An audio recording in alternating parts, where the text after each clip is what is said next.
Hello అండి. Welcome back to measure and stitch. ఇవాల్టి క్లాస్‌లో అయితే నేను bias and wrong side of the fabric ఎలా ఫైండ్ ఔట్ చేయాలో మీకు మోస్ట్‌లీ అర్థమయ్యేలాగా ఎక్స్‌ప్లెయిన్ చేయడానికైతే ట్రై చేస్తానండి నేను.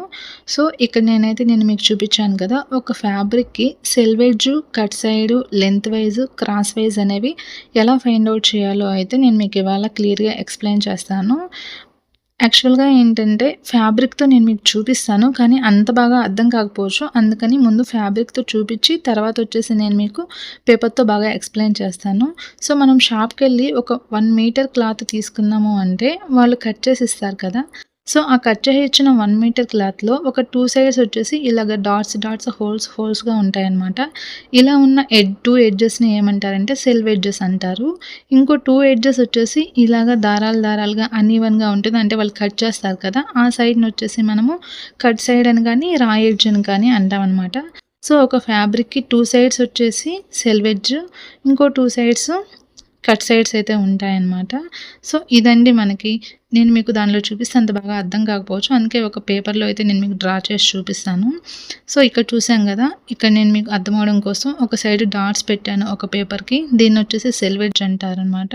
అండ్ ఇంకో సైడ్ వచ్చేసి డాట్స్ ఏమీ లేదు. దాన్ని కట్ సైడ్ అని అయితే అంటాము. అలాగా పేపర్‌కి 4 సైడ్స్, 2 సైడ్స్ వచ్చేసి కట్ సైడు అంటే రా ఎడ్జ్ అని కూడా అంటారు దాన్ని. ఇంకో 2 సైడ్స్ వచ్చేసి సెల్వేజ్ అయితే నేను మీకు చూపిస్తున్నాను ఇక్కడ. సో, మనకి ఇక్కడ సెల్వేజ్‌కి కింద భాగంలో ఏదైతే కట్ సైడ్ ఉందో దాన్ని మనము 45 డిగ్రీస్‌లో మనమైతే ఫోల్డ్ చేయాలనమాట. ఇలాగ ఎగ్జాక్ట్‌గా ఫోల్డ్ చేస్తే ఒక డయాగనల్ అనేదైతే ఇక్కడ ఫార్మ్ అవుతుందండి, చూస్తున్నారు కదా!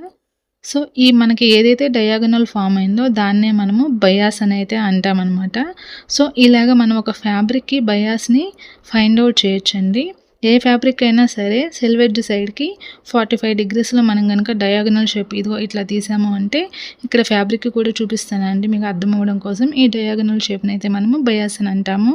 శారీస్‌కి కానీ, బ్లౌజెస్‌కి కానీ కొన్నిసార్లు డిజైన్స్ ఏమీ లేకుండా 2 సైడ్‌లు ఈవెన్‌గా ఉంటుంది. అలాంటప్పుడు మనకి రైట్ సైడ్ ఏది, రాంగ్ సైడ్ ఏది అనేది మనకి ఫైండ్ ఔట్ చేయడం కష్టంగా ఉంటుంది. రైట్ సైడ్ అంటే మనం ఎటు సైడ్ అయితే మనం బయటికి స్టిచ్ చేసుకుంటామో దాన్ని రైట్ అని, లోపల సైడ్ రాంగ్ సైడ్ అంటాము.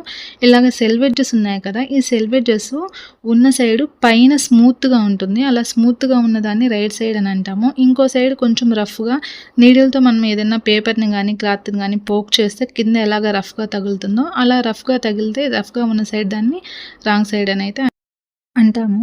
ఈ వీడియోలో రాంగ్ సైడ్ గురించి, బయాస్ గురించి మీకైతే బాగా అర్థమైందనే అనుకుంటున్నాను. మీకు ఇంకేమైనా డౌట్స్ ఉన్నా నాకైతే కామెంట్‌లో తెలియజేయండి. ఈ వీడియో మీకు గనుక నచ్చినట్లయితే లైక్ చేసి, షేర్ చేసి, సబ్స్క్రైబ్ చేయండి. మరొక వీడియోతో మీ ముందుకు వచ్చేస్తాను. Bye bye.